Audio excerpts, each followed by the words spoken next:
Ika-13 kabanata. At paglabas niya sa templo ay sinabi sa kanya ng isa sa kanyang mga alagad, Guro, masdan mo, pagkaiinam ng mga bato at pagkaiinam ng mga gusali. At sinabi ni Jesus sa kanya, Nakikita mo baga ang malalaking gusaling ito?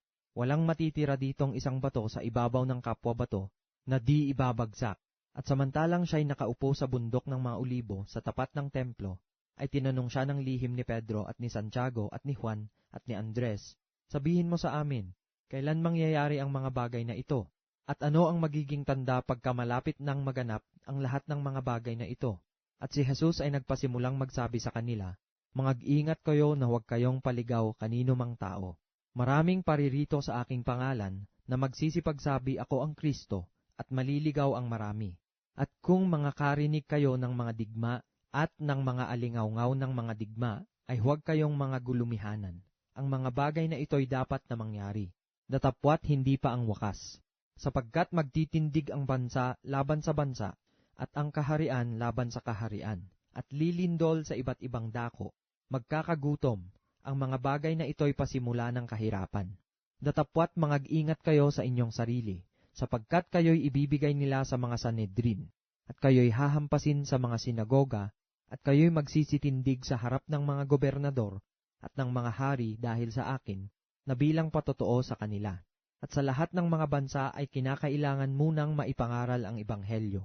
At pagka kayo'y dinala sa harap ng mga kapulungan, at kayo'y ibigay, ay huwag kayong mga balisa kung ano ang inyong sasabihin. Datapwat ang ipagkaloob sa inyo sa oras na yaon, ay siya ninyong sabihin, sapagkat hindi kayo ang magsasalita, kundi ang Espiritu Santo. At ibibigay ng kapatid sa kamatayan ang kapatid, at ng ama ang kanyang anak, at magsisipaghimagsik ang mga anak laban sa mga magulang, at sila'y ipapapatay. At kayo'y kapupuotan ng lahat ng mga tao dahil sa aking pangalan. Datapwat ang magtitiis hanggang sa wakas ay siyang maliligtas. Ngunit pagkakita ninyo ng kasuklam-suklam na paninira, na nakatayo doon sa hindi dapat niyang kalagyan, unawain ng bumabasa. Kung magkagayoy magsitakas sa mga bundok ang nanga sa Judea, at ang nasa bubungan ay huwag bumaba, ni pumasok upang maglabas ng anuman sa kanyang bahay. At ang nasa bukid ay huwag magbalik upang kumuha ng kanyang balabal. Datapwat sa aba ng nangagdadalang tao at ng nangagpapasuso sa mga araw na yaon.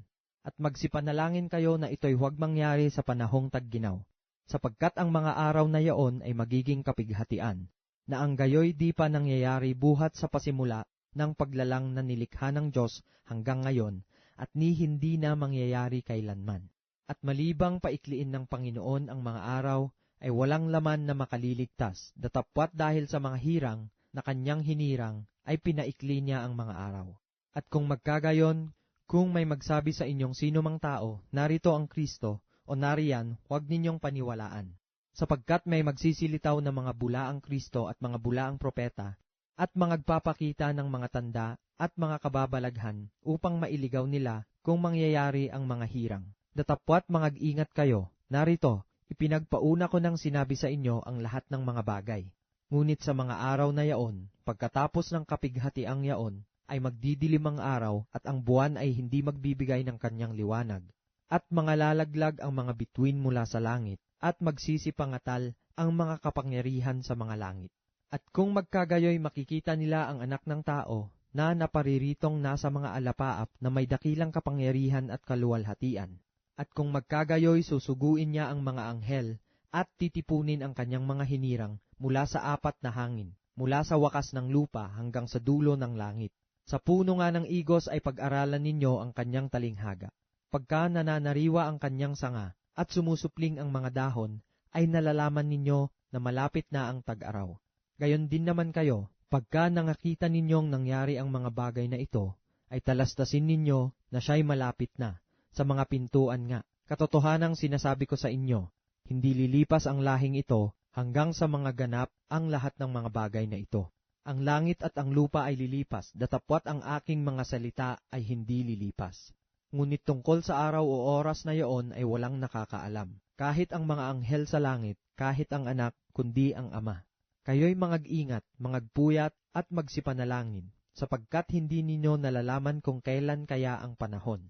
Gaya ng isang tao na nanirahan sa ibang lupain, na pagkaiwan ng kanyang bahay at pagkabigay ng kapamahalaan sa kanyang mga alipin, sa bawat isay ang kanyang gawain, ay nag-utos din naman sa bantay pinto na magpuyat. Magpuyat nga kayo, sapagkat hindi ninyo nalalaman kung kailan paririto ang Panginoon ng bahay, kung sa hapon o sa hating gabi o sa pagtilaok ng manok o sa umaga. Baka kung biglang pumarito ay kayo'y mga ratnang nangatutulog. At ang sinabi ko sa inyo ay sinasabi ko sa lahat, magpuyat kayo.